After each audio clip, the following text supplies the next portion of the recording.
I'm Rob Van Dam. The whole show. From Battle Creek, Michigan, weighing 230 pounds, Rob Van Dam. Boom. Happy Friday, everybody. Doing if you're watching live. Hey, Dom, I can't hear you. Oh, yes, I unmuted. Oh, I muted MVP too. Boom. There we go. Wait. Boom. Am I in? You're in. You're good. You're good. It's my bad. All right. Well, hold on. Let me do MVP. Boom. There it is. Watching or listening live, it's a special day. Happy Friday, because we got a special guest, Mr. MVP, who just gave you his name in sign language. Yes. Happy Yes. I don't know if that's actually sign language. It looks right. MVP. Hey, if you hand signs. If you tell me that sign language, I believe you. Okay. I do too. I know nothing about sign language. So it's good to be here. Thanks for coming here, MVP. Appreciate you, man. No, thanks for having me, man. I'm absolutely pleased to be here, man. Rob's been an influence and a good guy to me for a really long time. So I'm honored to be a guest. Cool. Yes. Cool. Like Rob said, we're live, everybody. So if you're here, whether you're tuning into rvdtv.com or on RVD's YouTube channel, be sure to hit like, subscribe. We got some of our usual here in the house. Jem the Dawn's here. He says, how's everyone's Friday? The Friday streams hit different. They sure do. Chad Driggers is in the house, too. He says, sending love and best wishes to Dom, Katie, and the twins. Yes, definitely. We got some new folks in here, too. Matt. Mouthpiece Murphy. I know Matty, he's in Australia. He sent some super chats in since he's probably sleeping right now. But thank you all for tuning in. But I thought I had no idea you guys were close friends. I had no clue about that. So how did you guys? Obviously, you met in WWE, but how did that all come to be? You guys forming a relationship? I think that it was, if I'm not mistaken, it was one of those deals at first where I think Booker, was friends and gave me the okay. Like it was somebody. I think it was Booker. Yeah, I think that sounds right, Booker. Yeah, and usually, like if one of my good friends says, "Hey, this guy's really cool," then usually that's enough for me for a good. Yeah.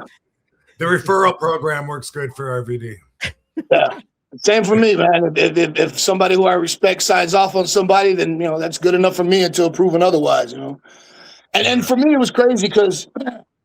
When I tell the story of my entry into pro wrestling, I can't tell the story without ECW. Okay. And when I was in prison, I was at the work release center, and there was a correctional officer there, Daryl Davis, but he worked on the Indies as prime time Daryl D. And I remember. I used to ask him questions because in the morning time, we couldn't leave the work release center till 7 a.m.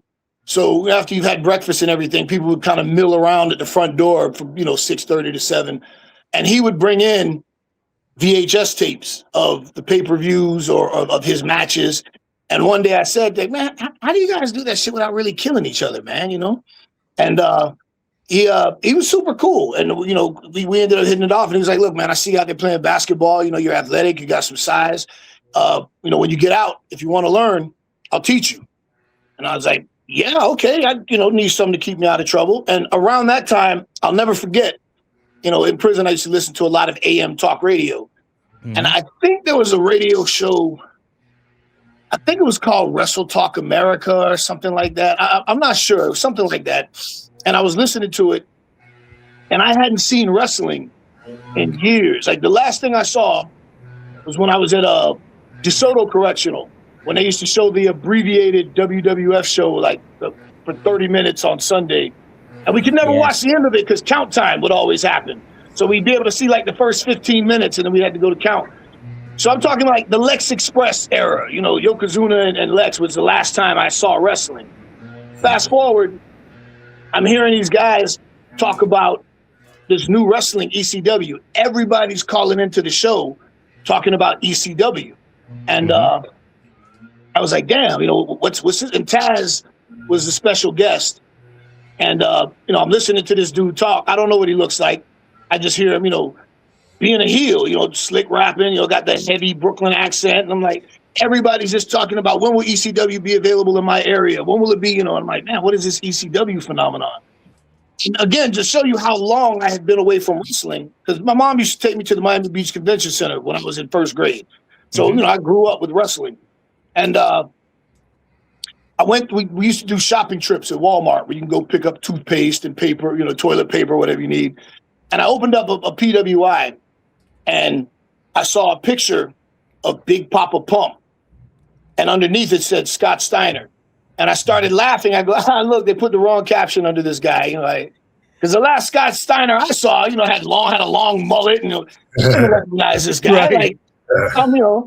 So finally, ECW became available on TNN in South Florida, and I had this little thing where I used to go to Alcoholics Anonymous on Saturday night to get out of the center. Like a handful of, some people really needed it, and some of us would go just to get out. I'd go eat some cookies and drink some coffee and just kind of sit around.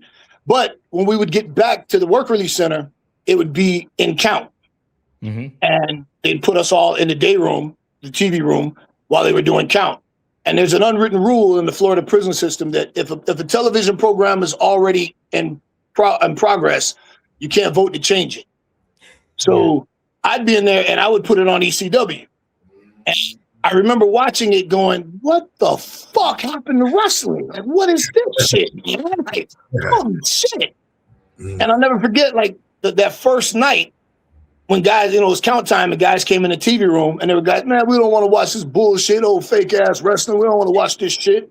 And I was like, nah, dog, we watching this shit today. And as a matter of fact, it was one issue, like me and the dude almost got into it. I said, dude, if you change that TV, you're going to have to run it, man. Like, you ain't changing that TV. Yeah. That was like week 2. By week 5, it was sold out. Like, everybody would put chairs in and put towels, to hold their space.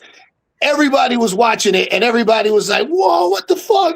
Because it wasn't the wrestling we grew up on. It was this new, energetic, crazy shit that was just off the chain. And I remember early on, the guys that caught my attention, and Sabu and even Lance, like there's so many of these guys that I was just like, who the fuck are these? These guys are just doing shit I've never seen before on a level I've never seen before. And I was plugged in. And as soon as I came home, I got out July of '99. You couldn't, and I started going to a wrestling school and training, and you couldn't do anything cool without somebody screaming, EC Dub, EC Dub, EC Dub. Yeah. And all of us young guys at that point, we're trying to get the crowd to go EC Dub because, that's a sign off like you did some really cool shit. So Rob, and then of course the famous, just Rob's body of work to that point, the match with him and Jerry Lynn, that legendary match, just Rob just stood out as somebody that immediately I went, I fuck with that guy. And then with all the 420 shit, on the cover of High Times, and I'm like, this guy. Speaking of, spark him if you got him. That's right. It's 420 somewhere. It's, I think, somewhere in the Pacific, the Atlantic Ocean. It's 420. So yeah, man, I gotta hit the dispensary, man. I smoked my shit already. I gotta go pick some things up. I'm empty-handed right now. I ate a gummy though. I had one gummy I found in my bag, so at least I got that going for me. Hey, there you And go. I hate it when I find shit in my bag that I don't know is in there because that means I'm not careful. There's been so many times on the road, international even, I'm going through my bag and I'm like, what the fuck? Well, there's a bag of weed in here. And then I gotta think about like, how long has this been in here? I got this 2 months ago. Yeah. I'm like, I like to think I'm more careful after getting busted over and over and over again. But I'm not all the way careful. I brought weed to Jamaica. That's that's. I didn't mean to. I threw it out when I got it. Yeah. Yeah, I've done that a time or two. Open up my bag and the same thing. Like, how long has it, dude? I don't even know how long this has been here. The different states and countries I've been to, and somehow I never knew. Oh, damn. Yeah, that's a big slip. Ooh, man. Yeah, I'll tell you what. So MVP, how old were you then? 1999, around that time. Oh man, I was 26. Wow. Okay. Yeah. So yeah. Wow. And so like just getting what a really good time to get into the business too at that age and trying to get your I was a late bloomer. Yeah, 26 I started training. Right when I got out. So I was 26 turning 27. Wow. And who'd you train under starting off? So at the time in Miami, Duke the Dumpster Drozy had a wrestling school. And unfortunately, he was hardly ever there. But he so the guy who introduced me to the business, who I was talking about Primetime, he was good friends with a guy named Soul Man Alex G. And Soul Man used to be part of the Soul Patrol under what wrestling company was that back in the day? I forgot what it was. But it was Soul Patrol, Soul Man Alex G. And he trained me as a favor to Primetime. Primetime said, "Hey, I got this kid. He's got a huge upside. He wants to train." Primetime started training me in a ring in his sister's backyard at his sister's house. And he ended up having to take that ring down. And then he brought me over to Duke School, introduced me to Alex, and said, "Hey, here's the kid I was telling you about." So I never paid a dime for wrestling school. Fortunately, I was all the South Florida guys saw something in me, and they saw I had potential. And guys like Norman Smiley, Bruno Sassy, Dave Heath, who I was actually Gangrel. I was actually at work release with his little brother, Chris. No way. What? Yeah. So Duke the Dumpster Drozy's wrestling school, but it was Soul Man Alex G, who was my primary trainer. And then, like I said, I was fortunate to have guys like Norman Smiley polish me up, give me those finishing touches because I was a big Japanese wrestling fan. Like my dream was to wrestle in Japan. My goal was to wrestle for the WWE. And I always liked that shoot style. I always liked the serious professional wrestling. I never really liked the ha-ha comedy stuff. So when I approached pro wrestling, the guys that I was a fan of were the guys that, were not so much the hardcore shit, but I like guys that were serious and made the shit look violent, Absolutely. Right. Yeah. You mean like Joey Ryan's dick flip? There's something random that popped in my head. It's funny because I won't say the promotion, but I was working for a promotion many years ago, and the owner of the promotion wanted to book me against Joey Ryan on the show. And I was like, "Look, man, I won't do it." And at the time, nothing had come out about Joey Ryan or anything yet, but I had no issues with Joey Ryan. And he was always a cool enough guy, but I'm like, "Look, I don't do ha-ha. I don't do comedy. Right. You're wasting him booking him against me. Book him with somebody that's going to do that shit so you can, get the entertainment value out of having him. I'm not grabbing somebody's dick, man, and nobody's grabbing my dick. I don't play that shit. I mean, not that there's anything wrong with that, if that's what you're into, but it's just, not for me. Don't take offense to that. Yeah. So, but that's not my style of wrestling, Yeah, absolutely too. And that's what's so engaging about those early days of ECW too. You're talking about is like seeing a dude like Lance Storm and then Taz with all the suplex and aspects like that. And then Sabu, what he's able to do, compare that with Rob. You have this whole diverse, but still this kind of like underground, like hard hitting kind of aspect of it all. You want that legitimacy to what you bring to the ring so many times. Yeah. So we think here's one way I think of the opposite sides of the spectrum here. Think of let's say New Jack or the Gangsters. They did zero wrestling, all hardcore or garbage style.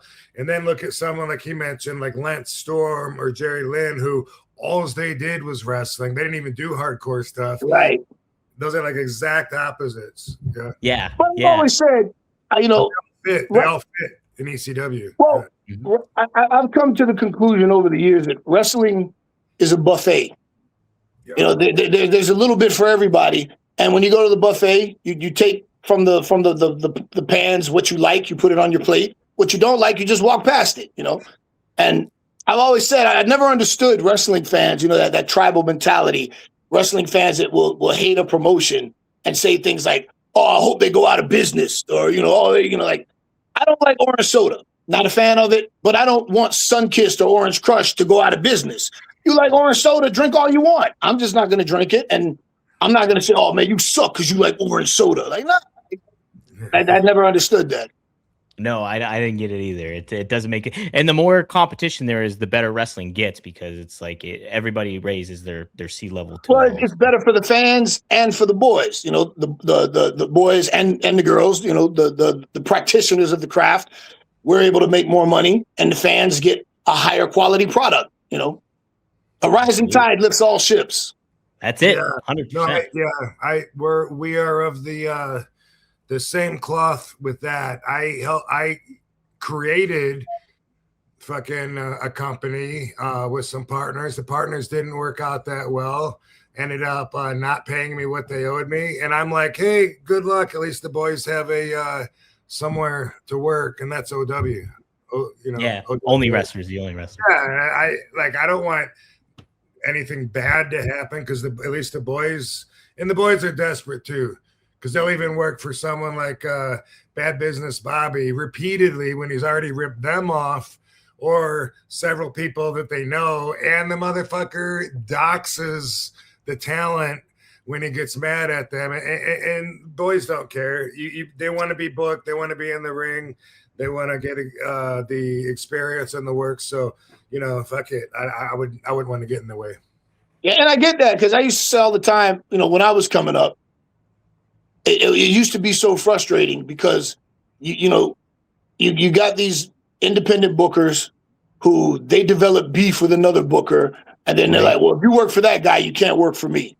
Yeah. And dude, you're all fighting for the same 200 people. You know what I'm saying? Like, all I want to do is have matches and get reps so I can get better. I don't have anything to do with you guys, you know, hating each other. And so now I got to make a choice on who I want to work for. So because you guys are mad at each other for who knows whatever. But, you know, I understand. I get it. You know, when the younger talent are like, yeah, he screwed me over, but, you know, I still get an opportunity. You know, it sucks, but I get it, you know. Yeah. Where did you kind of learn that, MVP, to kind of like find the balance of that? Like, hey, I want to work for shows and I want to get reps in there and in-ring, you know, work. But at the same time, too, I got to look out for myself and my own betterment of improving who I am. Well, that was early on, you know, the South Florida indie scene, you know, because being in South Florida, it's a peninsula, and I'm from Miami. I'm at the bottom of that peninsula. So it's not like being in the Northeast where, you know, you're 2 or 3 hours from 2 or 3 shows every weekend. You know, if you're in New York, you're right there by Philly, New Jersey, you know, there's all this wrestling going on, and you can stay super busy every weekend. In Florida, you had 1 promotion, 2 promotions in South Florida. Then you had a 1 or 2 promotions in Tampa. Then you had a couple of promotions around the Orlando area, you know, maybe a promotion in Jacksonville. And if, you know, you're only working at that point, I'm only getting booked, you know, if I'm lucky, every weekend, you know, so I'm getting 4 actual matches a month. And then, you know, you get this promoter's mad at that promoter. And now, well, if you work for him, you can't work. Well, you just took a whole 25% of my bookings away because you're mad at this guy for who knows whatever, you know, and it's always some ridiculous petty nonsense.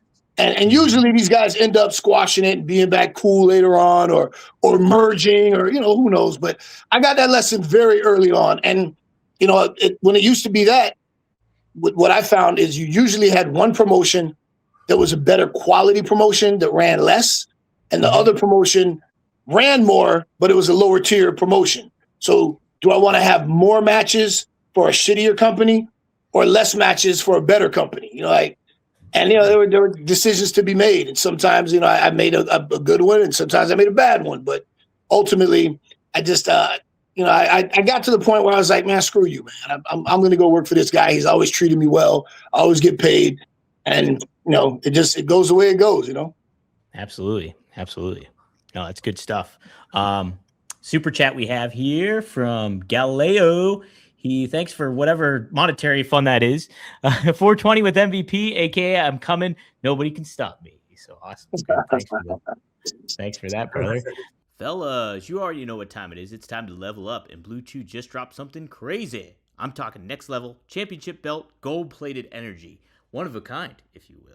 Blue Chew Gold is the newest innovation from the #1 chewable ED brand. This ain't your grandpa's little blue pill. No, no, no. This is the 4-in-1 beast that's setting the gold standard for performance. We're talking 2 ingredients for blood flow to keep that rocket pumping, mixed with apomorphine and oxytocin to turn up the arousal and connection in your brain and body. Blue Chew Gold dissolves under your tongue and works just as little in 15 minutes. That means you can get it on quicker and stay in the game longer. Elevation without hesitation. This is peak passion and peak performance in a single tablet. And we at RVD got a special deal for our listeners. Get 10% off your first month of Blue Chew Gold with code RVD. That's promo code RVD. Visit BlueChew.com for more details and important safety information. And hey, we thank Blue Chew for sponsoring the podcast. Devin Dowling with the $5. You are in the raffle. We do have a raffle today. Real quick. 2 cards. Both will have an RVD IOU. One is of MVP right here. So an old school WE looking card there. And then the other one is RVD. So if anybody wins those, you get the RVD IOU where RVD owes you a photo and an autograph. If you ever meet him.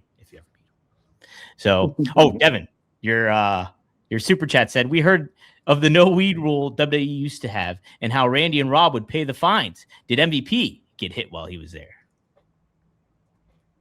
It's funny. I told a story. I paid enough fines that I could have bought a new car for. So when that shit first started, like I've been smoking weed since I was like 13, 14 years old. And not that we'd recommend that, kids. No, don't. Me and my son, who's 11 now, we have a deal that he's not allowed to smoke weed until he's at least 16, 17. We'll talk about it at that point. We'll have a conversation about it, but yeah, I don't recommend smoking weed at that age. But you could still maybe get contributing to a minor if you were busted smoking with him at 16, 17. No. I said we'll talk about it. Okay. Yeah, we'll have the discussion then. We're not doing anything until he's able, but we'll talk about it because he has questions, he's curious. But my thing, and I told him, I said, no, it's not good for your brain development. I told him, I'm real with my son. I told him all the pluses and I told him all the minuses. And I said, but you're too young. And if I catch you smoking weed, before you're of age, we're going to have a very serious problem. So he gets it. But in my case, I've never, when I came in, pills were still a very big part of pro wrestling. And I was never a pill guy. I never enjoyed the feeling of what do you call it? Opioids. Like, I don't like the queasy stomach. I never liked that. I like to drink. I like to smoke. And, that's about it. I've experimented with all kinds of shit. But for me, smoke a joint, have a drink, and I'm good. And initially, when they started the wellness program, I had weed wasn't included. It was just pills and hard shit. And I specifically remember the meeting where Stephanie McMahon said, hey, look, if you test positive, there's no heat. We're adding weed to the list now because all the pill heads were complaining about, well, how come they can smoke pot and we can't take pills, And Stephanie said, hey, look, we're adding weed to the list now, but it's not a suspension. If you test positive, you just pay $1,000 fine and there's no heat with the office, you're good. And I was like, okay. Well, at that point, I was on a rocket ship. I was making more money than I had ever made in my life. And I went to Laurinaitis because I remember Derek Coleman for the New Jersey Nets when I can't remember who the coach was back then, but he had a policy that the team had to travel with a sport coat. That was the travel policy. And DC went to the coach and just gave him a blank check. And that's a wrap, So I went to Laurinaitis and I was like, hey, man, so we get tested once a month, right? And he said, yeah. I said, and if you're positive, so that's 12 times a year. So can I just give you a check for $12,000 and we call it even? And, we laughed about it, but then a few months later, they changed their whole policy and it was like, hey, kid, this is your 5th time testing positive for pot. We got plans for you. You still test, you said there was no heat for smoking, man. Yeah. What the hell? And then I remember when Dr. Maroon, they called everybody together and they said, because the $1,000 hasn't been stopping anybody from smoking, we're raising the fine now to $2,500. And he specifically said, I want you guys to know we're not trying to catch you. We're not trying to set you. It's not what we're trying to do, but effective immediately. There was no grace period. Effective immediately, the new fine is $2,500. And that was at a pay-per-view. And then they texted us, they tested us the next day at TV. So I think I probably had like, because me and Randy used to joke about it. Me, Randy, and Evan Bourne. He was in that group.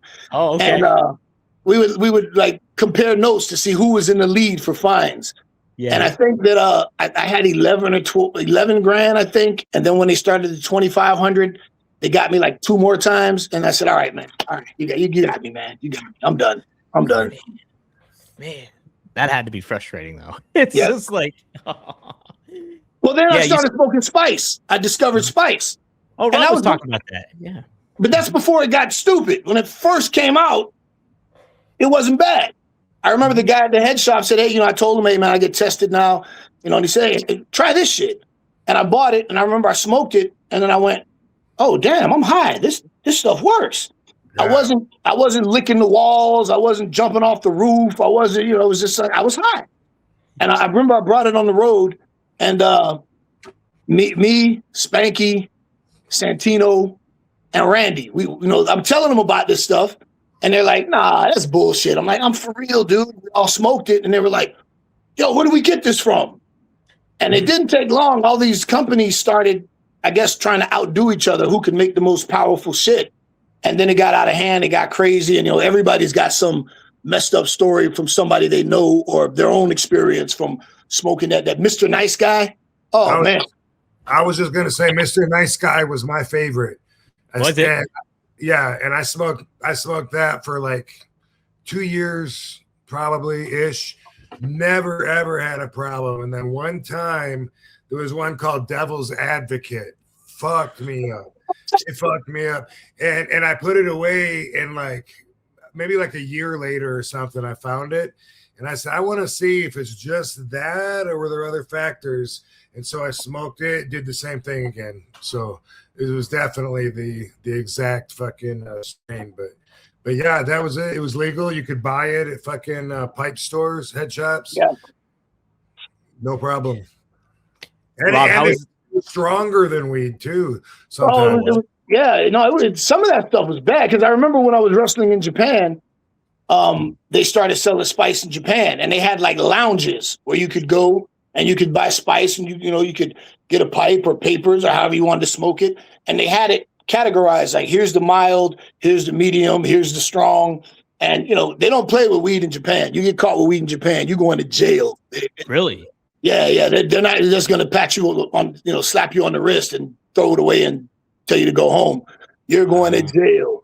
So I didn't, unless you were plugged into the Yakuza or the Nigerians, you weren't really getting any good weed in Japan.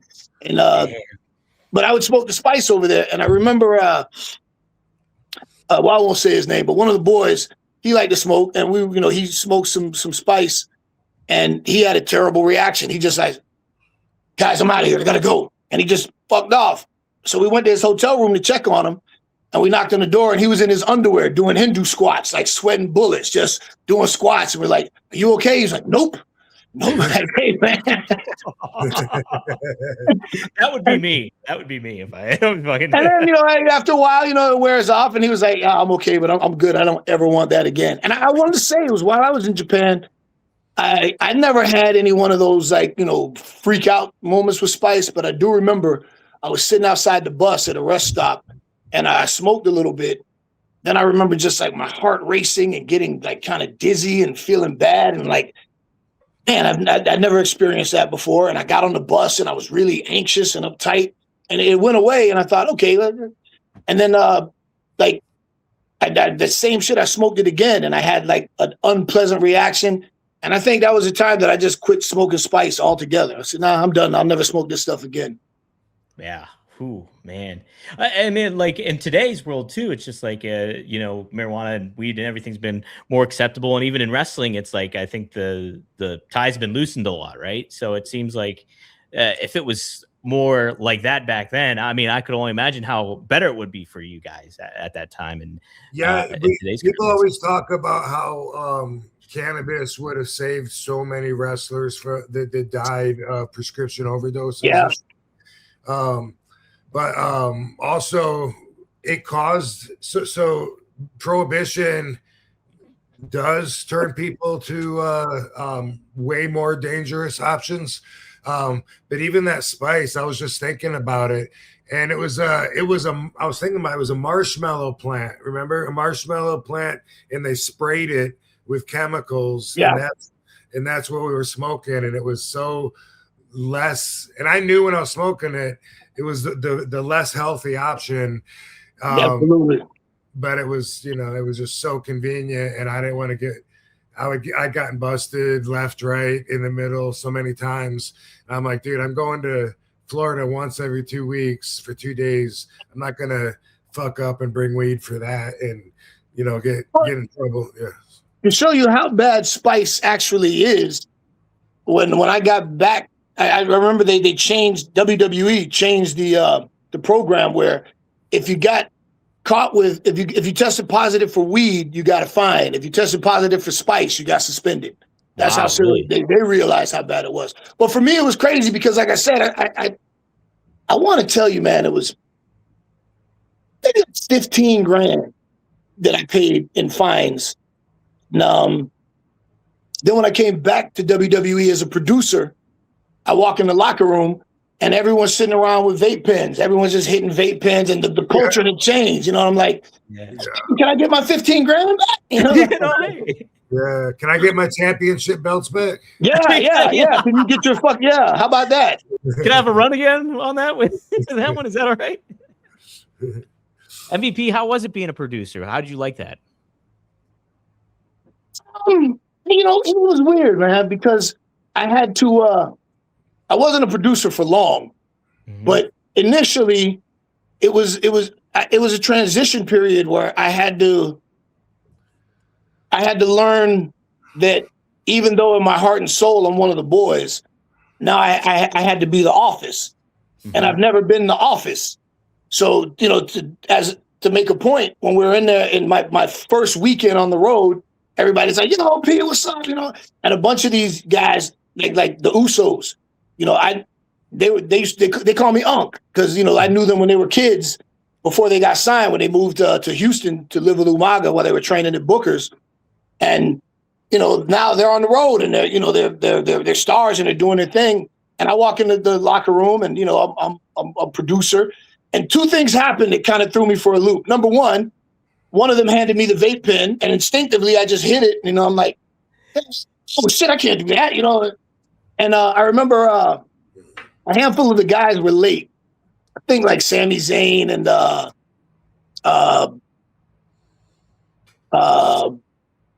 Elias, and they come over to me and they're like, "Hey man, we're sorry we're late, man. We apologize. We ran it." I'm like, I don't give a fuck. Yeah, you're here. Good. And then I'm like, oh, that's why they're. Oh yeah, they're apologizing. Yeah, I'm office. Yeah. So but I enjoyed working with younger talent and kind of helping with psychology and teaching. What I didn't like was the emails and the corporate aspect, and like I didn't enjoy that so much in the WWE because it's very constricting and very corporate in nature. But in other situations where I was a producer for smaller companies, I enjoyed it. I enjoyed being able to contribute in a different way. And even now at AEW, I'm not they call them coaches. I'm not a coach, but I do have talent come and ask me for some insight or my opinion on promos or different things about a match, and I'll contribute where I can. I don't go around giving advice, but if they ask me for it, then I'm all too happy to give it. How much? Go ahead. No, go ahead, Rob. Yeah. And I think I know the answer. I'm not sure, but is like if you're working for the WWE administration, is it either so structured, or do you know how big your slice of the pie for the day is, so you don't step on other people's toes or speak too loud, in a way that your job, what's expected from you, and how loud to squeak to get the grease. Well, when I was there in that position, they give you your assigned match or matches. You get, and that's all your obligation. One or two, but they give you, and again, this is how it used to be. I don't know how they do it now, but when I was there, they give you the whole show. You get the email, and then you have to go match by match, and you have to give your opinion, your critiques, your suggestions for every single part of the show. Okay. And then you send it in, and then they would have the production meeting, and everybody would talk about it. Well, what do you guys think of this? We got this match, and everybody would save their piece or give an idea on, well, instead of doing that, I thought that maybe we could do this, or for a finish, Rob had a great idea about this, but I thought, what if we tweak that part? And so it was a collective effort where they would have the production meeting for the show.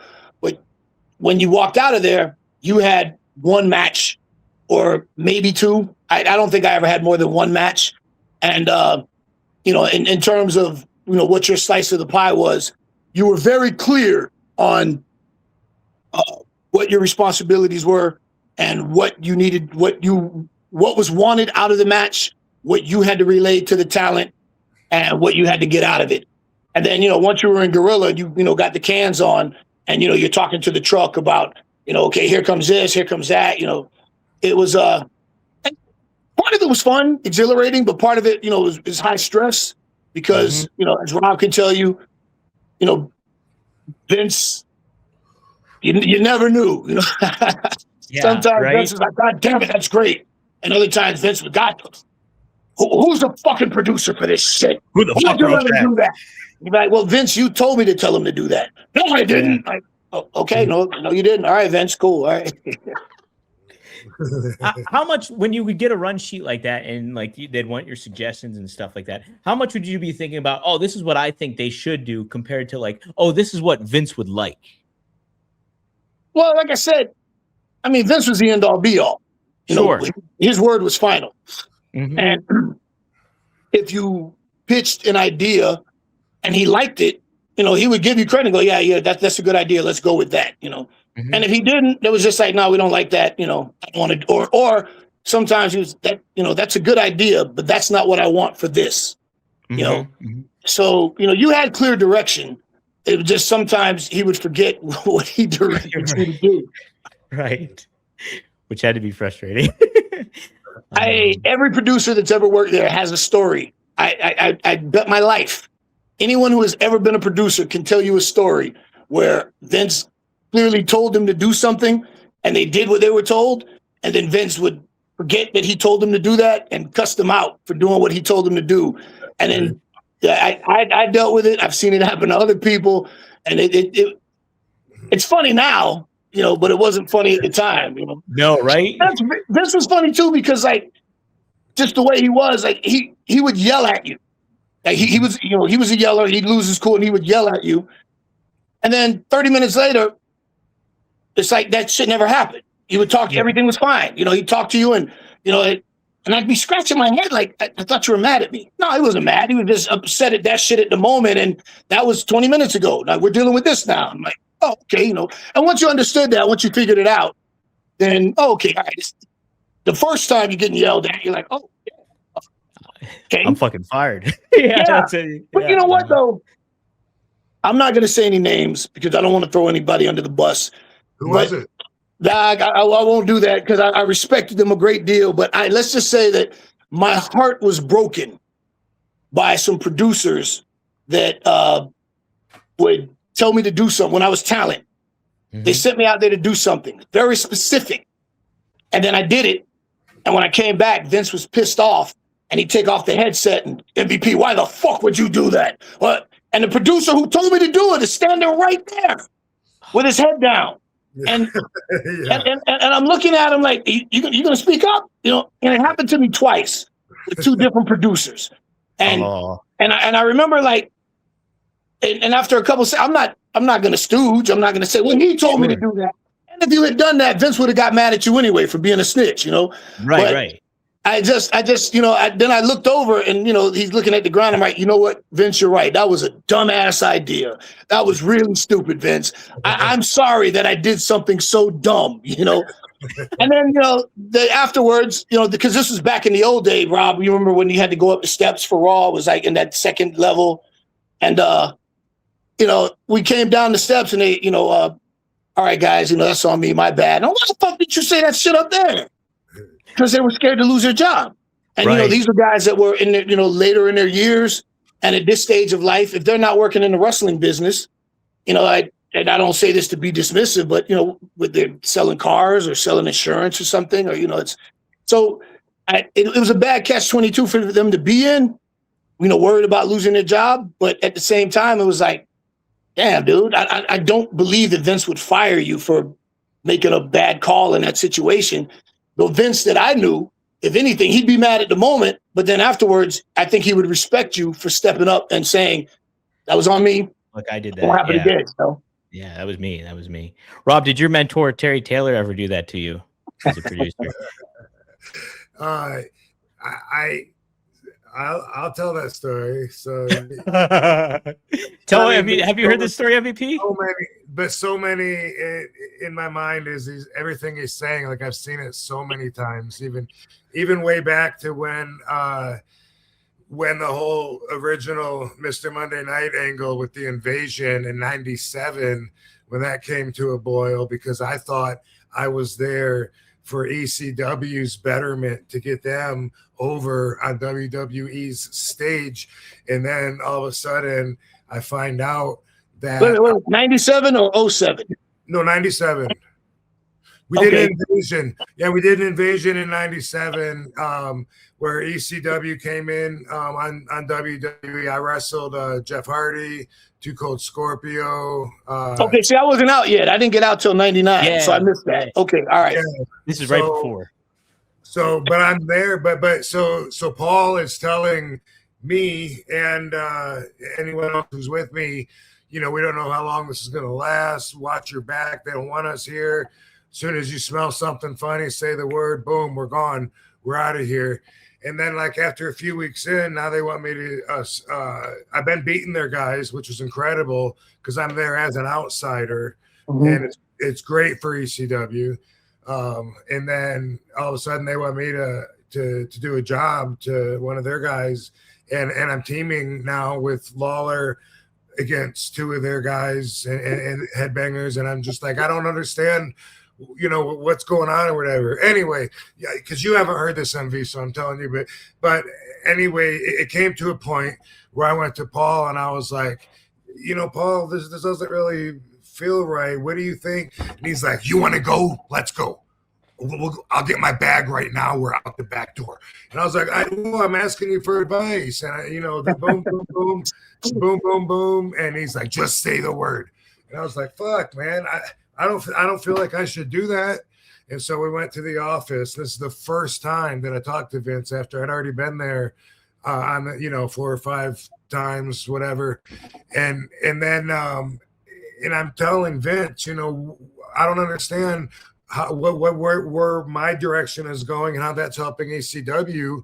You know what I mean? Like, I'm not a WWE wrestler. I'm here as Mr. Monday Night from ECW, and it seems like that's fading away. You're talking about it less.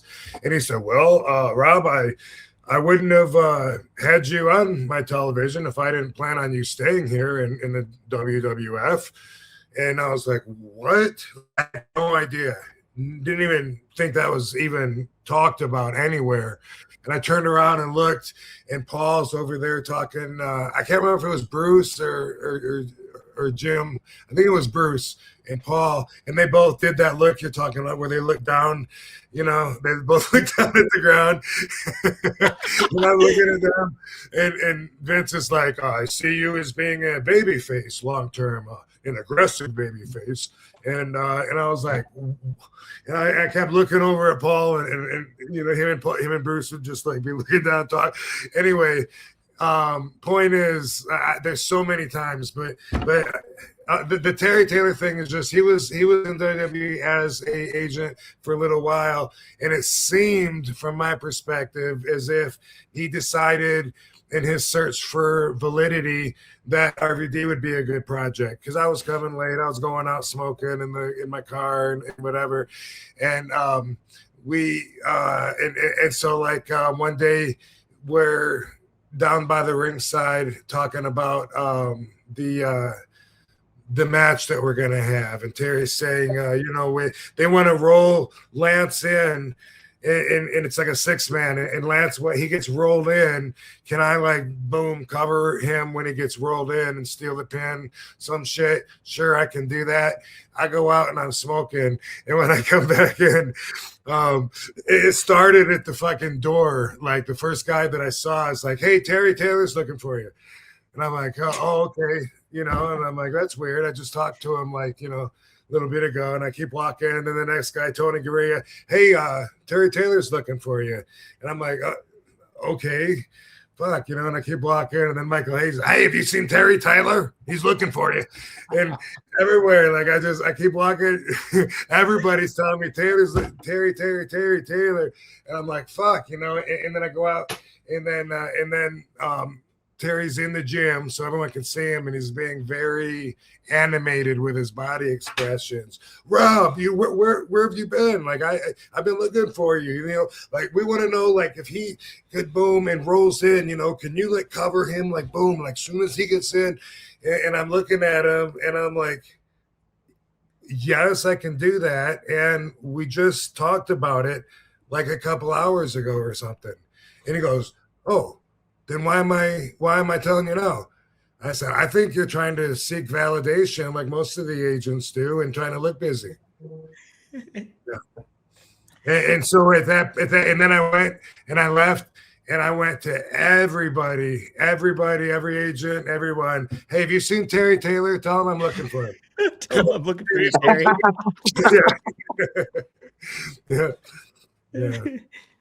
Yeah.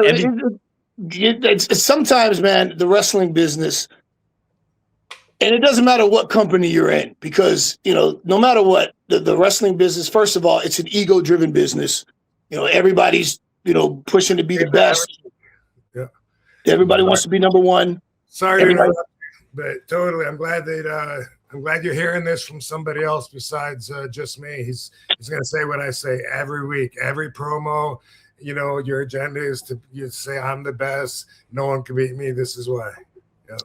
And I've always appreciated, you know, I'm honest sometimes to a fault, to my detriment, you know, and I've got a reputation for being a guy that doesn't bite his tongue, and you know that's you know worked for me, but it's also worked against me, because you're never ever going to hear about me talking shit about behind somebody's back. Or I always wanted to get ahead by showing how good I am, by showing what I can contribute, by showing, hey, I'm a talent that should be elevated.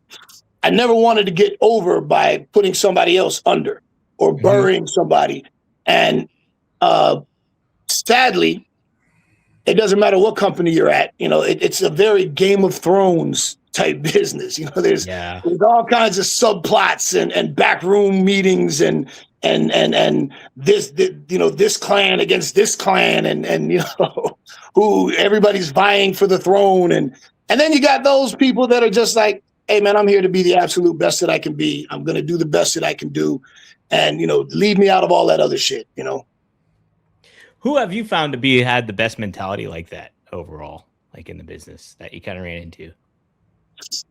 Oh man, you know, there's a lot of guys through the years that, you know, were like that weren't the manipulators, if you will. Yeah. You know, and Rob's a shining example of that. You know, like I'd never heard about Rob. You know, then, well, you know, I always say, I love to say that my reputation speaks for itself. There's nobody anywhere in the business that's ever going to tell you MVP was talking behind your back. Because if I say it about you, I'll say it to you.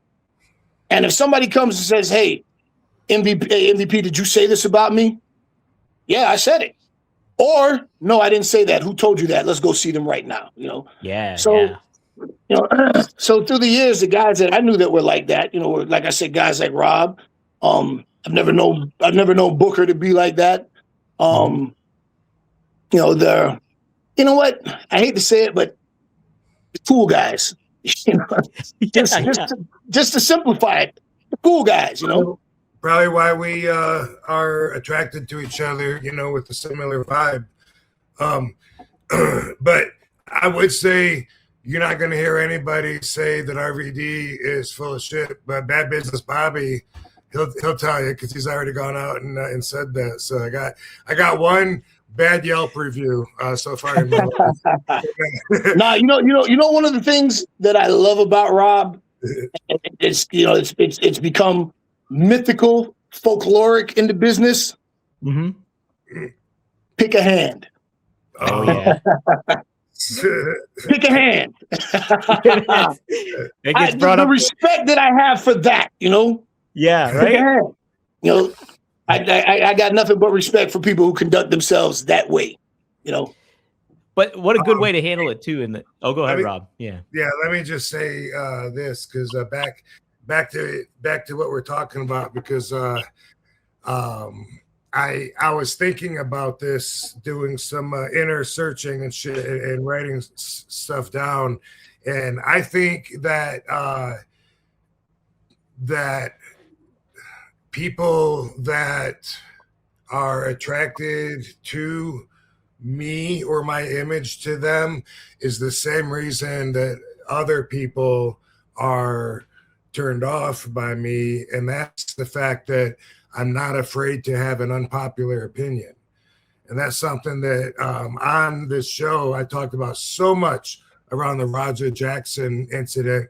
The whole fucking internet mark community had torches, you know, and we're storming the fucking castle because somebody had a different opinion than them, when in fact I probably didn't, but I just wasn't afraid to say I can see that how that led to that, you know. And anyway, it's not being afraid to have an unpopular opinion is something that a lot of people, it gives a lot of people reason to not be real because they are afraid of it right there. Yeah. And it's funny because when all that went down, you know, I never met Roger, but I've met Quentin Jackson a few times. And he was always super cool, man. And for a while, like early on in the Pride days, he was one of my favorite fighters. Like I loved that dude. Yeah. And I remember when we were in Canada and I was hanging out with Tommy Dreamer when he fought Chuck Liddell. And I was in the bar with all my Canadian money, taking all the bets I could because like I'm a Chuck Liddell fan. I like Chuck Liddell, but I just knew that Rampage was going to beat Chuck. And I had all that Canadian Monopoly money in the bar. But so, you know, I was a little biased, but I also had been through the system when I was a juvenile and, you know, they put me into the adult system. So I kind of have an idea of how the system works. And I heard, and I was reading all of these people talking about it, you know, attempted murder, and he should go to prison for the rest of his life. And I said, that's not how the system works. A lot of you are going to be real disappointed when this ends up with him with probation. And, you know, maybe house arrest or something. And I didn't say it publicly. I didn't address it. But I was just like, yeah, okay. Like you said, they're carrying the torches. Everybody's out for his head. And, you know, by law, what he did was not attempted murder. You know, by law. Your opinion, your feelings may feel like it was attempted murder, but by law, that wasn't attempted murder. But I didn't say anything about it except, you know, in small circles. But I saw, you know, the mob, and I'm like, yeah, assault.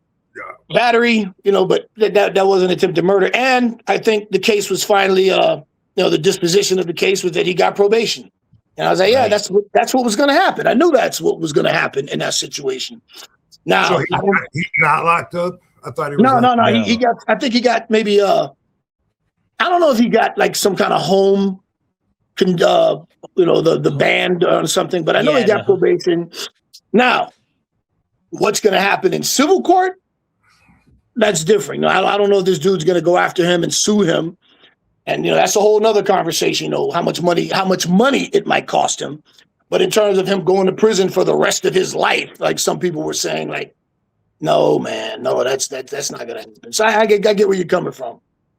Apparently, yeah, you're right, MVP. He took like a plea deal. I'm looking here. He will pay $81,000 in restitution. Yeah, for 2 years of serve 2 years of formal probation. So that's what. Okay. Yeah. For him. Mm-hmm. So see, look, I just covered it. I said, some kind of civil shit where he's going to have to pay a lot of money and probation. Yeah. Yeah. Yeah. How about that? Oh no, but that's if he loses the civil suit, right? I don't. Well, I mean, 80-some thousand in restitution. I don't know if that's enough for. I can't remember the guy's name who he banged up. I don't know if that's enough for that guy to go, hey, I'm good, we're done, or if he's going to go further because that was his adjudication, his restitution. That's probably going to be based on his people that advised him. If enough people say, dude, this money's yours, go get it. Yeah. Just like when you get divorced and the bitch is listening to all their friends, like, no, you should definitely fucking yeah. But the restitution goes back to not into the system, but goes back to the victim. It depends on the circumstances. Like restitution, if you damage the property and there was $5,000 in damages, that restitution goes to the person. So in the restitution, I don't know if that was for his hospital bills, if he had 80 grand in hospital bills or something like that, if that's what that's for. So it would go, was it Psycho Stu? Is that what the guy's name was? That's it, Psycho Stu. Yeah. So I don't know if that goes to him for his medical bills and whatnot, but in a civil case, that's where he sues Raja for, pain and suffering or whatever the case may be. And that I don't see, I'm not a legal expert. I just have experience with the system. I don't see a way that he wins that, like, for example, OJ beat the case that he murdered somebody, but he was found civilly liable for like $30 million or something. So, and that money goes directly to the victims. Wow. Yeah. How about that? Are you saying that you think that Raja's response to Stu hitting him on the head was disproportionate to the attack? I'm just joking. Yeah, no, what I'm saying is that for that 80 grand for the courts to say $80,000 in restitution, usually that money goes for whatever damage. So I'm guessing, I don't know. This is just a guess. I'm guessing that must go towards his medical bills or something like that. I'm sure he had to go to the hospital for quite a bit. We all know if you don't have insurance, which many indie wrestlers don't, that's a fuck ton of money to have to pay, so that's probably for the damage that was done in him, his care and treatment after. Now, whatever, if he does pursue it civilly, then, whatever he's going to get would be like, for his pain and suffering, loss of wages, that kind of shit. So. Yeah. Right. Yeah. That's interesting. Hope you're healing up, Stu. Yeah. Hope all's good. Yeah. I haven't heard an update on him at all. So. Yeah, absolutely. We'll have to touch base with, oh my gosh, who was it we had on the show here, Rob? What's it? Oh my God, why am I blanking on his name? Was it Katie? No, not Katie. The guy that saved him. The guy that saved him. Why am I blanking on his name? Saved who? Saved Psycho Stu. Remember he came in. Malo, Doug Malo. Yeah, Doug Malo. Mm-hmm. I'll have to follow up with him and see what's up.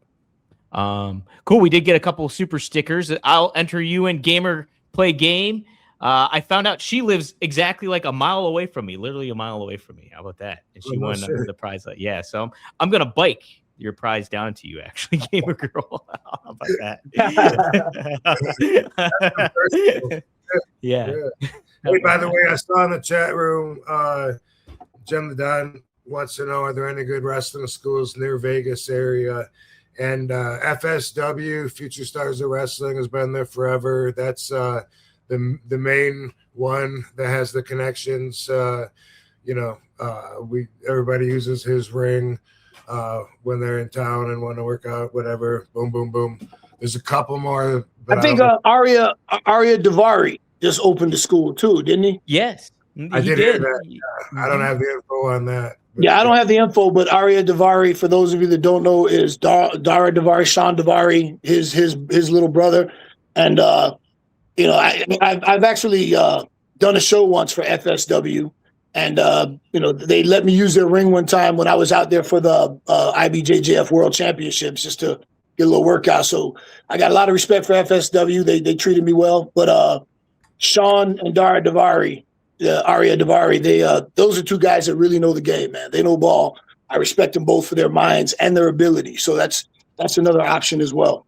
Absolutely. Yeah, and I think there might be one more, but I don't have the info on that from Beast, maybe. There was a guy named Beast that had a school in the mall, and I think that moved.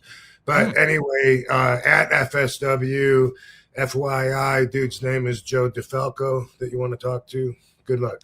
There you go. Heck yeah. And yeah, to MVP, your point, Arya is great. He's obviously a good wrestler, but he hasn't got to showcase a lot of his personality and charisma, and he's got a lot of that too. And I think he does. I like him a lot, man.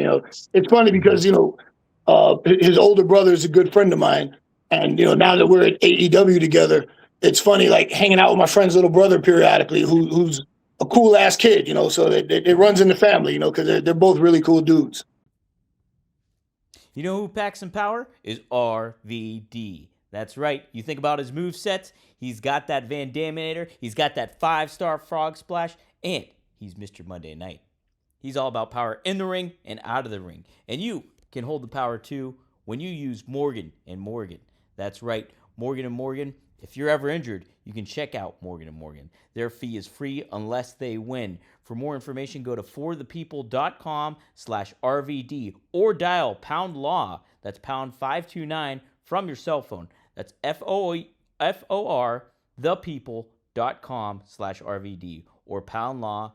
That's pound 529. This is a paid advertisement.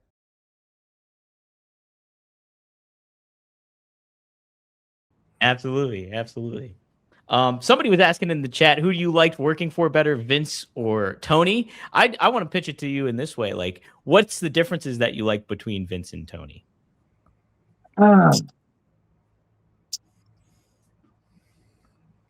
So dealing with Vince, for me,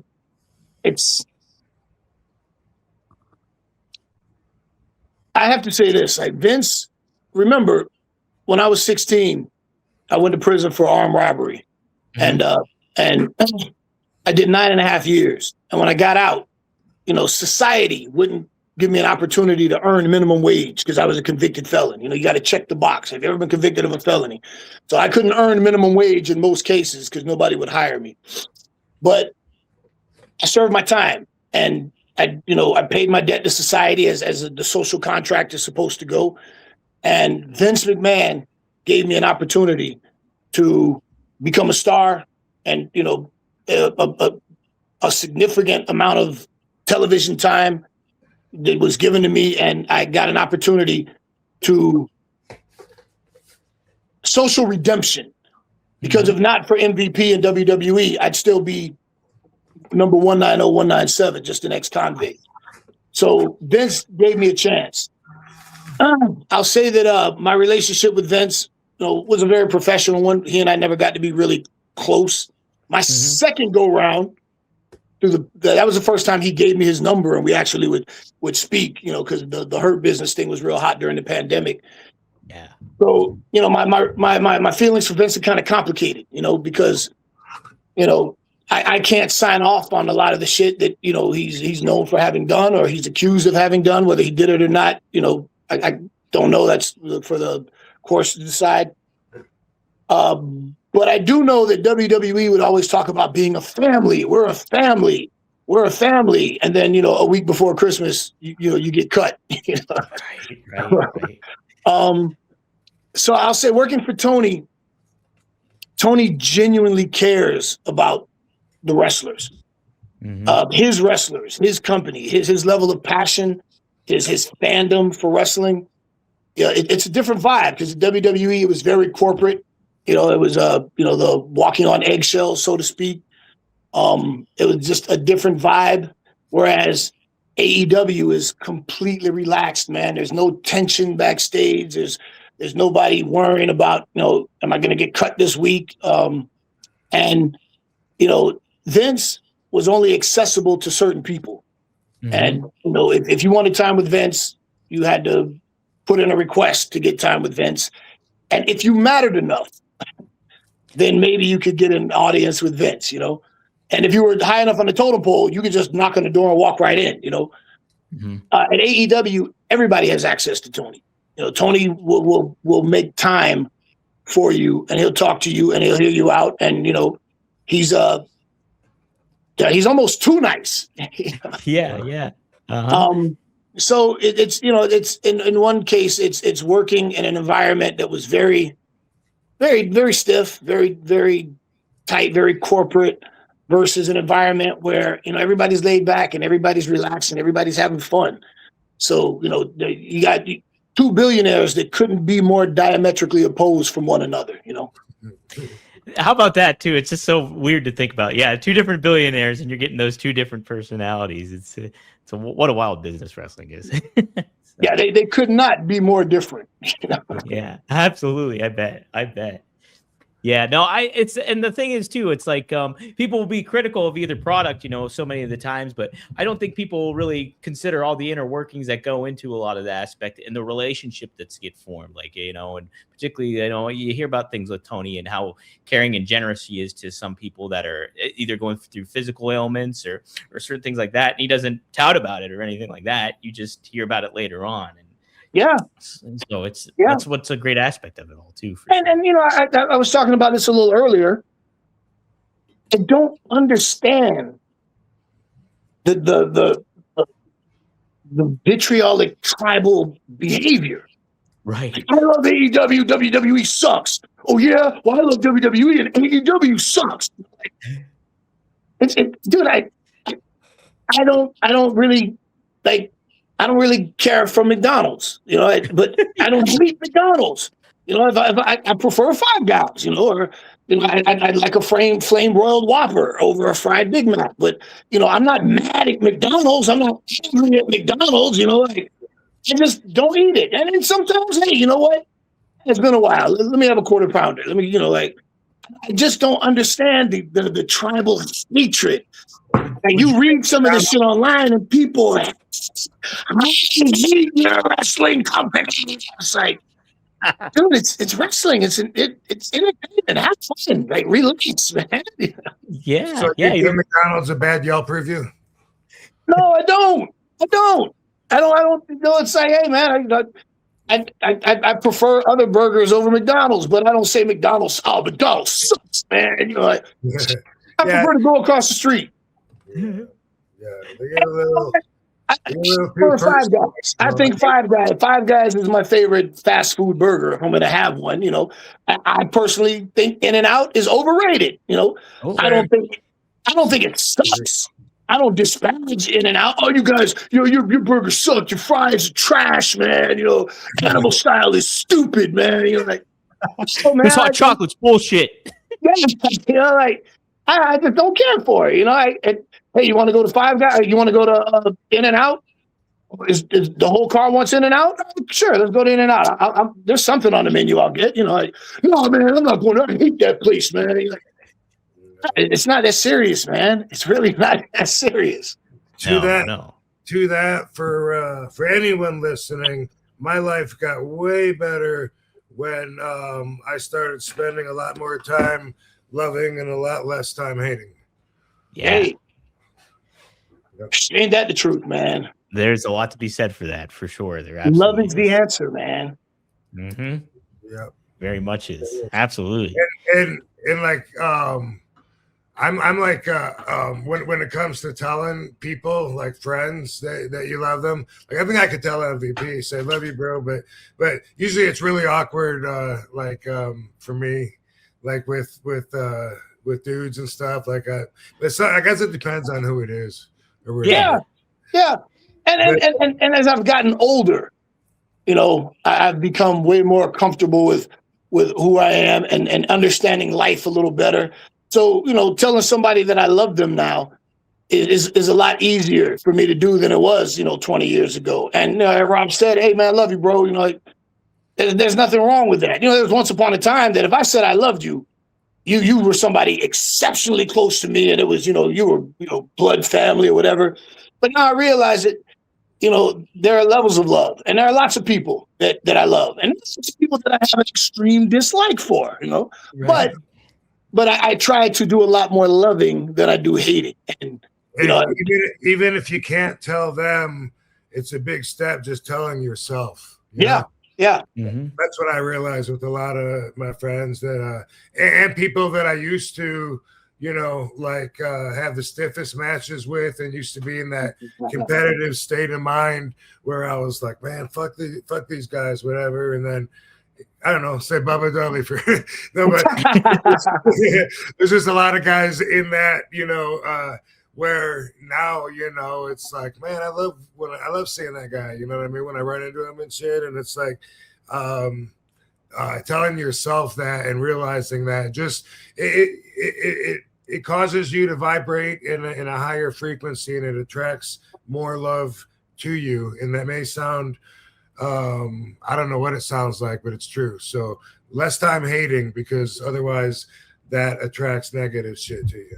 Somebody told me something a long time ago that, you know, Rob, the term that I use for that is woo woo shit. You know, like the woo woo shit, the spiritual. Oh, I love you. But somebody gave me an analogy a long time ago that I thought, damn, man, that's pretty heavy. And they were saying, like, you know, when you had that kind of that hatred for someone, it's like you swallowing poison. Yeah. To hurt somebody else, you know, you're carrying that. And that's not to say that I'm not working on that. Like, there are some people that I fucking hate, you know?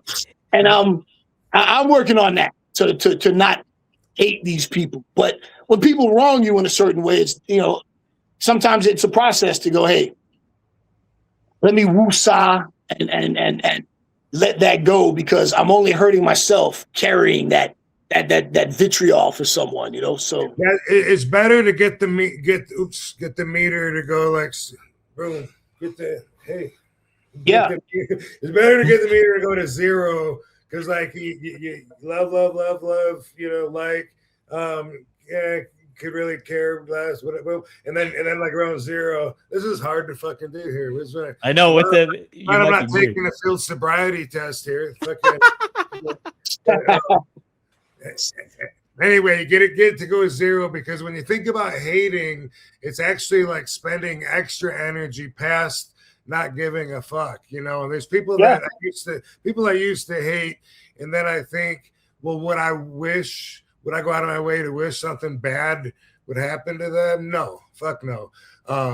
Do I even care? You know, and no, I don't even care anymore. So I got it, you know. So then eventually you get to where you don't harbor any feelings much at all for them, and you can still label it as hate just for communication and making it so people understand and be like, oh yeah, I hate that fucker.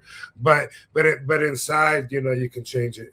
My ex-wife taught me a long time ago something that was pretty profound. She said, the opposite of love is not hate. The opposite of love is indifference. Ooh, yes. Okay. Ooh, and I was like, whoa. Yeah, because I like that a lot. When you hate, you're still very, very heavily emotionally invested. Right. Mm-hmm. Whereas indifference, that's worse than hate, because, you know, if you got an ex-girlfriend that hates you and you could see she's still emotional, but pass that, Rob, let me get that. Yeah, pass it up. You know what? To change the subject real quick, in my career, I have only wrestled high twice. Really? Because I like to quote Clint Eastwood, a man's got to know its limitations. I'm not a guy that can wrestle high, because I don't like to do activity high. Like when I do jujitsu, like high rollers, you know, like all the jujitsu guys like to get high and roll. like exerting myself when I'm high. I want to kick back and watch some cool shit on TV, listen to some cool music. The only exertion I want to do when I'm high is have sex. That's it. You know, I don't want to fight. I don't want to wrestle. And also, I know that I forget shit. I slow down. You know, I don't perform at my best when I'm high. So I would never get in the ring and potentially hurt somebody or hurt myself because I forgot a spot or my reaction time was slow, because that's how it affects me. Mm-hmm. And do you also not smoke before you work out? No. I don't like to do that. I know a lot of guys do, but I tell people all the time, afterwards, I'm smoking like a Navajo chief, you know, like, but early in my indie career, I had like a little goofy match that I had to do with somebody, and I got high, and it wasn't bad, but I just remember thinking like, yeah, I probably shouldn't do this again. You know, it was okay. And I wrestled Rob once. Rob and I have only had one match in our careers. And I mean, we touched a few times at WWE, I think Survivor Series or something. You know, we had a spot or two, but we only had one match, and it was for a West Coast indie company. ECW. Yeah, there you go. And I remember Rob calls me outside to talk about what we're going to do. You know, just put an outline together and do some shit. And, you know, he said, hey, man, you want to hit this? I'm like, nah, Rob, I don't. And I felt kind of embarrassed to tell Rob, like, yeah, I don't really like to smoke before I wrestle. And Rob's like, it's me, bro. And I was like, all right, fuck it, Rob. You know, but you got to carry me, man. If I fuck up, I'm going to need you. And, man, I was higher than giraffe pussy, man. I remember fucking, we had a good match. I think I forgot something, and Rob covered it for me, and everything was fine. But I was like, okay, that Rob is probably the only person that I would feel safe wrestling high. That I would be comfortable in a situation wrestling high, because I'd just be like, what are we doing now, Rob? I can't remember. I forgot. You know? If anybody gets better, it's RVD. Where'd you get higher than draft pussy from? Because Bruce Jingles acts like he wrote that shit. No, man. Who did I hear say that first? I think I heard Baby Bash say that first. That motherfucker, I'm calling him out. You call him Bruce Jingles? Right here, Bruce, yeah. Yeah, that Bruce Jingles is a buddy of mine. I like Bruce, but Bruce was not the first person I heard say that. The first person I think I heard say that was Baby Bash. How about that? Baby Bash likes to say, don't panic, it's organic. Okay. Well, I mean, I think that if somebody uses a joke on stage, that implies that they wrote it. So, I mean, I haven't had the conversation with them about it. I didn't know anyone else said it till just now. So, the higher than giraffe pussy, I don't consider that a joke. I consider that saying, because, you know, like, you know, but that thing Bash is the first. Was that? It works on stage for him. He says it, and then people pop. Yeah, well, cooler than a polar bear's toenails, or, you know, like, you know, whatever the colloquialisms. You know, I don't know who said it first, but everybody says it. So, you know, I don't think Bruce was the first person to say it, but, you know, I think that's one of those community things that everybody has access to, and nobody can really take credit for inventing that term. Yeah. I'm going to use that in my everyday conversation at Whole Foods now, too. Yeah, he's gonna say, excuse me, miss, can you get that box of soup down? It's higher than a draft pussy. Higher than a draft pussy, ma'am. Thanks. I can't reach those apples. MVP, I can't let you go without talking about what is your top favorite Steely Dan album going on? Oh, man. You see, the problem is, and then just for your fans, for your viewers, I've seen Steely Dan 11 times. Holy shit, that's great. Great. The only band that I've seen close to Steely Dan is Fishbone. I think I've seen Fishbone like 8 or 9 times. Mm-hmm. I think I've seen Agnostic Front like 6 times. But Steely Dan is probably the band I've seen the most. And I love their music. and they had a run, man, with Gaucho, Oh, yeah. Asia. Marx. What's that? Groucho Marx. Yes. Not Groucho, Gaucho. Oh. Gaucho. Who is the Gaucho amigo? Why is he standing in your spangled leather poncho? Oh, that's a great tune. And your elevator shoes? Audacious cowboys such as yourself will never be welcome here. High above the custard dome. Yeah. Yeah, I love it. Rest in peace, Sabu. Yes. Yeah, it's the royal scam it's tough, man. It depends on what day. It's the royal scam, Gaucho, and Asia are my that's my trifecta of and it just depends on what day, man, because those are my 3 favorite Steely Dan albums. And then Donald Fagen, his solo stuff. The Nightfly. Nightfly is amazing. The Nightfly is one of my all-time favorite albums. I'm a huge fan. Man, me too. Big time. I grew up. They're my all-time favorite band. So I only got to see them once. I saw them once in Philly in 2013, and that was it. So I saw them in Philly at the Met for my birthday a few years ago. Wow. And yeah, it was super cool. And I love telling this story because at the time, I was in the elevator and I was with my ex-girlfriend. Loving an elevator. This guy walks into the elevator and he's got a lanyard, a Steely Dan lanyard, and I saw, man, you headed to the gig? And he goes, yeah, man. And I'm like, cool. I said, what do you do? And he goes, I play drums. And I went, Keith Carlock? And he goes, yeah.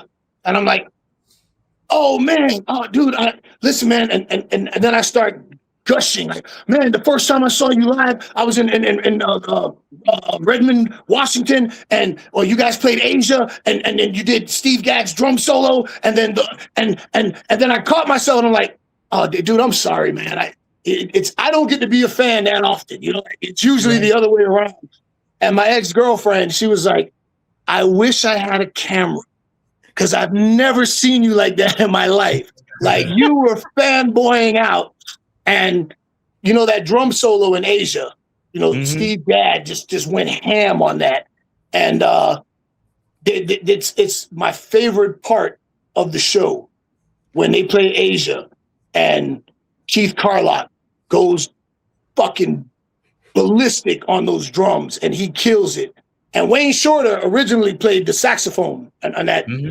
And I can't remember the saxophone player now, but when he comes in playing sax over Carlock's drums, and I remember the first time I saw them, we were in Redmond, Washington, and that's when weed was just starting to get legal, and it was legal in Seattle.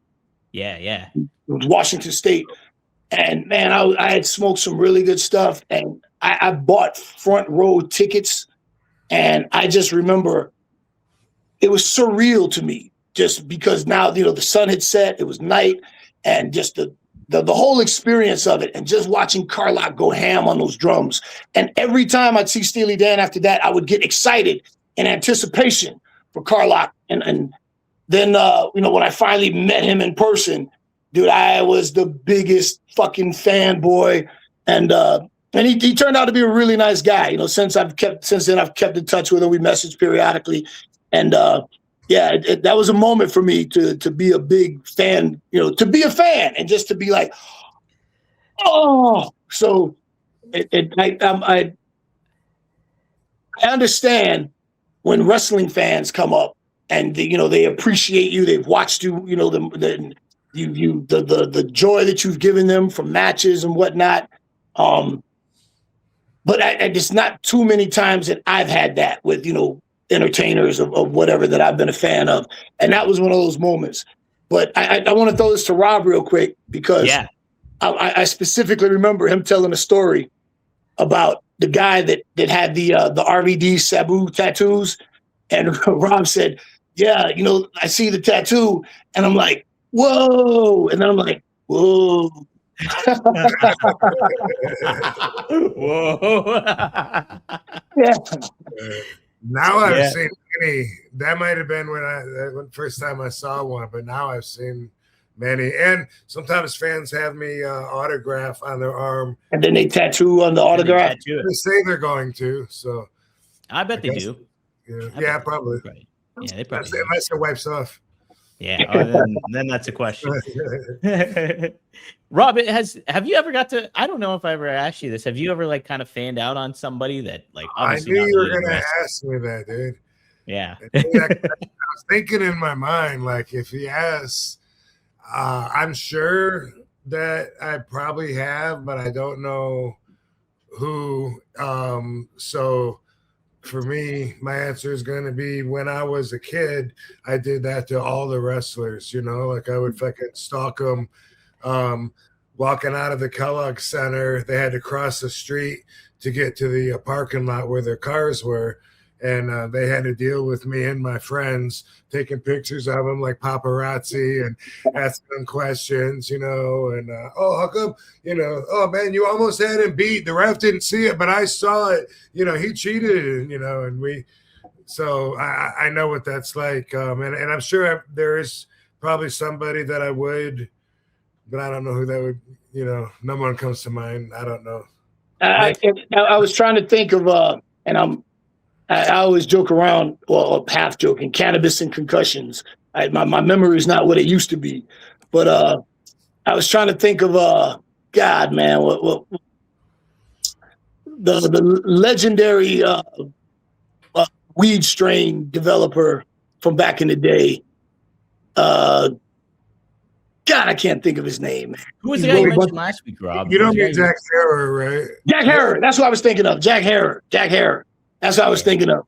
Yeah, Rob, you ever met Jack Harrow? Yeah, he was a mentor. He was a mentor of mine. Absolutely. I used to, I met him down there at Venice Beach, and I got to hang out with him and soak up a lot of knowledge. And he followed my career for a while. Like there'd be a while I wouldn't see him, then I'd see him at like an advocating get together, something cannabis related, and he would say like, "Hey, you've been doing great," and I'm like, "Oh man, you've been watching?" Because he was watching me rise up and stuff, and that was really cool. And then he had the stroke, and it got harder and harder to understand, what he was saying when he was talking. But a lot of people don't know it wasn't just a strand of weed, but Jack Harrow was a real dude, and he has a book. Which I just saw mine in the storage shed that I was in a few days ago. I don't think I grabbed it, but it's thick like a phone book. It's called The Emperor Wears No Clothes. He was the purpose of the book and what he was always advocating, preaching to people was that there's over 5,000 uses for the plant of cannabis, and that the prohibition was all based on money and conglomerate businesses that wanted to keep hemp products out because they were most of them were inferior in producing and in quality of end product as well. So anyway, Jack was really cool. I learned a lot from him. Harry J. Anslinger was the one who was at the tip of the spear, and primarily for people who don't know, and Rob knows all about this, it was because the newspaper magnate William Randolph Hearst. Thank you, Hearst. Oh, nice. He owned hundreds of thousands of acres of trees, forestry, and hemp would undermine his newspaper business and his forestry, and just the money in that. And I think the DuPonts were part of that as well. So there was very, very big money involved in suppressing hemp and hemp products, and of course the medical industry, because cannabis and its derivatives are so valuable. They were like, no, that's stepping on our money. So right. Harry J. Anslinger. One of the famous quotes, and I'm paraphrasing because I don't know it word for word, but Harry J. Anslinger says something to the effect of cannabis makes colored men feel that they are on par with white men. You know, yeah. That's an actual quote. Go look it up. And I'm paraphrasing it, but you know, the whole term marijuana came from Anslinger and trying to racialize cannabis to turn white people off to it for legal reasons. You know, there was a Reefer Madness, that ridiculous. You know, I have it on DVD. That ridiculous propaganda movie, and you know, raving bands of colored men smoking cannabis, raping white women, and it was this real bad smear campaign. You know, shortly after the turn of the century, and that's why cannabis is still to this day just now turning the corner on legalization and mainstream acceptance. Wow. It was a concerted corporate effort. So he came up with the term marijuana and all that stuff just to kind of like give people a different impression of it all. Yeah. To put a racist bent on it to people, jazz musicians would smoke reefers, and just some of the filth that you read saying about, they give these reefers to white women and make them impure because then white women want to be with colored people, and just horrible shit of the time. And, Rob will tell you, he's read all this. He knows. Yeah. And by the way, this is a great time to be coming out with my line of cannabis products, which I'm launching right now. We're like we did like a soft launch where over the next 3 months, well, it's almost fucking June now, but anyway, over the summer there's a multi-state rollout plan that I can't necessarily detail like which states and when, but you'll hear me promoting it, talking about it a lot, because we have a real professional team that includes a publicity department, which, as a matter of fact, they actually reached out to MVP before I did. Yeah. Oh, I had to hit up Rob. Hey, are these people for real? Do they really represent you? Like, how about that? Well, Rob, once you get that off the ground, man, make sure I got a care package, man, so I can help cross promote, man. Well, yeah. Let me tell you, it's going to be THC products as well as CBD, as well as Delta 9, and it's going to be, gummies, flour, pre-roll, drinks, all kinds of shit, merchandise as well. But what he just showed you, rvd420.com. It might just say coming soon. Still, right now they said so. You got to check back with it because of some transition of the domain or site or some shit. I don't know. But also on the CBD side, it's damngoodscbd.com, which I'll be sure to put it in the description too of the show. This episode too. I think they're taking pre-orders on some of the gummy products and stuff. But anyway, right now, like every day, shit is being updated, and so pretty stoked. And like MV was just saying, just recently, like since Nixon made the Controlled Substance Act in 1970, which is when I was born, that fucking long ago. That was a long time ago. My entire life, it's been cannabis has been a Schedule 1 controlled substance. Insane. Yeah. Insane. And cannabis is on the same level with meth. That's unbelievable. Well, all right, meth and cocaine are Schedule 2, and now meth is Schedule 2. I thought it was Schedule 1 because there's no medicinal. Schedule 1 is no medicinal use, right? Is that value and also more harmful to you and society? And meth and cocaine are Schedule 2. Think about that. You smoke like I don't know anybody that has ever But I mean, most of that shit started as medicine, Yeah. Heroin was in cough syrup, and cocaine was widely accepted. It was touted. You had medical professionals talking about how great cocaine was for you, Yeah.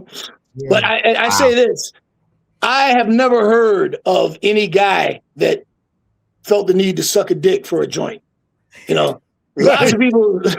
Lots of people get to the point where they're sucking the dick for crack or sucking the dick in an alley for meth. Yeah, they should rate it on that, huh? Yeah, the dick sucking level. Have you ever? Do you need it so bad that you're willing to go in an alley and suck some dick for it? I have never heard of any dude sucking a dick for a joint. You know, like yeah. So MVP, MVP, I thought you were. Oh, go ahead, Rob. Go ahead. I was just gonna say they moved it to a schedule cannabis. By the way, I keep saying it, just in case you don't know what we're talking about. They moved cannabis to a Schedule 3, which will take a while to go, till everything's changed. But that's prescribable medicine, and I think one thing I'm expecting and looking forward to is a change up in the education. So people will be taught that it is something different. I was taught in school way back in the 70s and 80s that marijuana was like heroin and acid and PCP, and that is all Schedule 1, but it's a hallucinogenic, and they would show us videos of people freaking out, rip their skin off and shit. Yeah. And you know what's crazy for me, because Rob, I was born in 73, so I'm just a little behind you. And my dad was a cop in Miami in 70s and 80s. Mm-hmm. And he used to smoke weed all the time. Like, he had a shoebox of fucking Mexican brick under his bed, Quaaludes on the nightstand, coke on the fucking table. On the weekends at his house, I'd see the same people that I see in the squad patrol cars during the week with my dad are at his apartment on the weekend, and they're playing some Parliament Funkadelic and smoking joints and passing the plate around. And I'd be in the car. My father had a black Lincoln Continental, and we'd be bouncing around in the front seat, and he'd be smoking a joint. And I'm watching my dad, who's a cop, smoke a joint, and my aunts and uncles would be all in the room in the weekend. But I go to school and I'm being told, "This will kill you. It'll." He's doing it and he's not. I'm seeing all these cops. So I had a very interesting and confusing education about cannabis. It wasn't my parents, but it was my role models that liked weed that really changed my perspective on it. The wrestlers, like, look, they're in great condition. Look at them, and they like weed. Like, that doesn't sound like what I was taught, So, and I wanted to be like them, Right. So, yeah. So. Absolutely. MVP, when you were oh no, go ahead, Rob. I gotta ask though, in Miami, where was your dad a cop during like the Cuban crisis? And was he part of during the Cuban boat lift, the Mariel boat lift, and then the Haitian boat lift. Yeah, he was a cop. I don't know when he started, but I know he started with county corrections in the 70s. Griselda Blanco stories. Oh yeah, no. By the time the Griselda Blanco stuff was going on, that Dayland Mall stuff, my father was already in uniform, and he was a cop at that point. But wow. I wonder how close he was to that. I don't know how close he was to that per se, but like, it was the 80s in Miami. It was the Wild Wild West. Cocaine was literally falling out of the sky. Yeah. It was everywhere. Yeah, I grew up in Miami during that period. Every night watching the news, seeing somebody got machine gunned down. The first time I heard the term cocaine cowboys was my mother used it to refer to the Spanish dudes in our apartment complex that used to hang out at the payphone bank by the back parking lot. I've told this story many times. I'm not exaggerating. It was a hallway that had a bank of payphones, and then there was a laundry room, and it led out to the parking lot behind our apartment building. And that's where the guys, would have their pagers and hang out by the phones. And I heard my mom refer to them as the cocaine cowboys. And no less than 2 or 3 times a week, I'd find little baggies of cocaine that fell out of somebody's pocket, that somebody left at the phone bank. And told the story on my show, Marking Out with MVP and Dwayne Swayze. I have my own show. Drops Fridays on buzzer.com, all caps, BZZR.com, and the Mondays on YouTube at the Marking Out with MVP and Dwayne Swayze. I tell the story about when I was a little kid and I would find these little baggies of cocaine, and I knew what it was. I was a real precocious kid, and I remember some of the adults in the apartment building would be like, "Hey man, I'll give you a few dollars for that," and I'd give it to them, and they'd give me a few dollars, And I figured out like, well, this is G.I. Joe money, man. If I find these little bags, there's like 2-3 dudes in the apartment complex that would give me money for it. And there were these guys, these frat brothers that lived in an apartment, like 5 apartments down from me and my little brother. Mm-hmm. And one day I gave them a bag and they said they were going to give me the money and they ripped me off. They didn't give me the money. And I'm like, I'm like 9. Yeah. And I'm pissed off. I keep knocking on the door. I hear them in there, but they won't open, and I started, like crying, like, man, they ripped me off. They took my money. And after that, when I would see them, I'm like, hey, I was like that little kid, $2. I want my $2, and they'd blow me off. And finally, I figured out, because we would play Cops and Robbers, Miami Vice, and I figured out that if you took some sugar and you took some flour and you mixed it up at the right proportions, in a bag, it looked like cocaine. Yeah. So I would do that and put it in little sandwich bags, and we would play, cops, and there's the cocaine, and So one day I put it in one of those little baggies, and I went to the door with those frat brothers, and I'm like, "Hey guys, you want to buy this?" And they were like, "Yeah." I said, "No, this time you got to give me the money first because you ripped me off last time. But this is a fat bag. You got to give me $10 or $20, whatever I asked them for." And right. they did, like, they took up a little collection. They came up with the money, and I gave it to them. And me and my little brother were laughing, and we split the money. And then later on, I remember the one guy. He was real tall, bald headed, like shredded, and he was nice, but I used to be kind of scared of him just because of how he looked, But he used to fuck with me a little bit playfully. And he came up to me, and I was scared, like I thought he was gonna do something to me. And he goes, "Y'all some badass little kids, man. Y'all some badass little kids." I'm like, wait a minute. Who's worse, the little kid that sold you some fake cocaine, or you, the adult, buying fake cocaine from a 9-year-old? From a little kid. Man, that's crazy.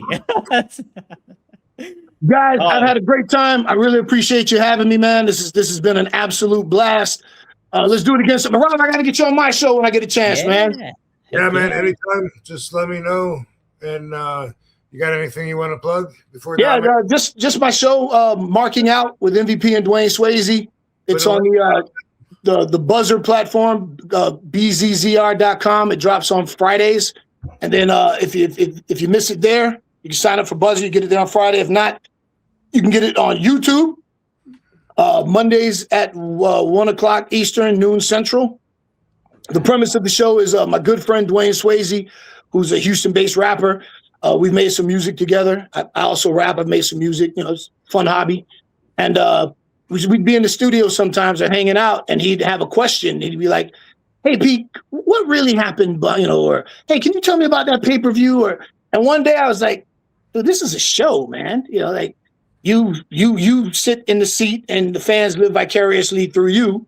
And it's not a guest-based show, but we have guests sometimes. I've never wanted to be a slave to the guest, as I'm sure you guys know how that works. Yeah, absolutely. It's good to have finding the balance. Yeah. Yeah, so if when we have a guest, it's fun, but we don't rely on a guest. And Dwayne asks questions about wrestling, and I give him my insight or my opinion based on my over 20 years of experience. I've worked everywhere. I've worked every major company. I've worked there at one point or another. You worked with Chris Benoit in the rain in Mexico. You remember that one, man? Yeah. That was like Paradise Alley, man. Wow. Yeah. I was amazed. It was amazing to watch. Yeah, that one I'll never forget. It was outside and the rain was just pouring, and no, it was inside. But there was so many holes in the roof. It was like a bullfighting ring or some shit. A tent or something with holes. Yeah, right? And there was so many holes in it, like the rain was coming through, like there was no roof. Jeez, that's wild. Anyway, the lighting and everything, like he's talking about, made it look like a movie. And I have a photo. I have a photo, and it's framed. And it like you were saying, the lighting in the rain, me and Benoit are like forehead to forehead, in that moment. And man, I want to say Lil Nate caught it. I believe it was him. But Charles Robinson. And it's a perfect photo. You can see the rain, you can see the lighting, and we're like, head to head, wow, man, what? That's one of the most amazing matches of my career, because Steve Kern was still an agent. And at that time, that Mexico tour was right before WrestleMania. And he said, guys, go out there, give us a few minutes. Don't get hurt. You guys got a WrestleMania match coming up. Don't get hurt. So it wasn't long, but man, the ring was wet. It was one for the ages, man. Man, that's amazing. So yeah, I've had a lot of experience. I've been everywhere. I've done almost everything, and I get to talk about it on my show. And so far, fans seem to like it. And if you like wrestling conversation, real talk, join us on Marking Out with MVP and Dwayne Swayze on YouTube. Hell yeah. I'll put the links in the description and in our YouTube and our podcast. Please and thank you. Yeah, absolutely. 100%. Hey, real quick, we had a quick super chat for you too, MVP. Rip Shot, who does great stuff. Who would win in a fight? This is a tough one. Shelton or Bobby? It's not that tough. If you ask me who would win in an amateur wrestling match, that would be a tough one. But if you ask me who would win in a fight, Bobby is a trained MMA fighter. Shelton is not a trained fighter. Shelton is one of the most phenomenal athletes I've ever met in my life. Shelton would dump virtually anybody on their head almost effortlessly. But Shelton's never trained to fight. Bobby has. And Bobby has 19 MMA fights to his credit. So, a fight and a wrestling match are two different things. And a wrestling match, ooh, man, that's one that I couldn't tell you because both of those guys are elite wrestlers. But in a fight, the edge goes to Bobby because he's actually a professional fighter, whereas Shelton's not. Yeah, it'd be like two Marvel Avengers turning on each other. That would be it'd be Iron Man and Captain America. Iron Man. Yeah. Right. 100%. Then somebody had a quick comment to MVP. Love your wrestling style, Rob. I super baked and went to Blueberry Hill. It was great. Thanks to Vegas next month. Excited to get some family here. Yeah, Blueberry Hill's amazing. Wow. Thank you very much. I appreciate that, man. Thanks. Yeah, absolutely. Cool. And then finally, we got Seth, who does our theme music. You heard the theme music at the beginning there, MVP. That's the guy. He says RVD low-key has some best memory recall around without Herb. Maybe it has to do with being able to listen better than he doesn't power talk everybody like I do. By the way, I'm looking forward to RVD 420. So nice. I appreciate that. MVP, appreciate you too, man. This was great. Yeah. Thanks, guys. I had fun, man. Let's do it again. Cool. Absolutely. Love you. I don't feel weird saying it. Yeah. You, back at you, man. All the best. Steely Dan for life, man. For life. For life. All right. Take care, boys. Yep. Thanks, Dom. Thanks, Van Dam. Thanks, guys. Thanks, everybody. We'll see you next time on RVD. Sure. Yeah.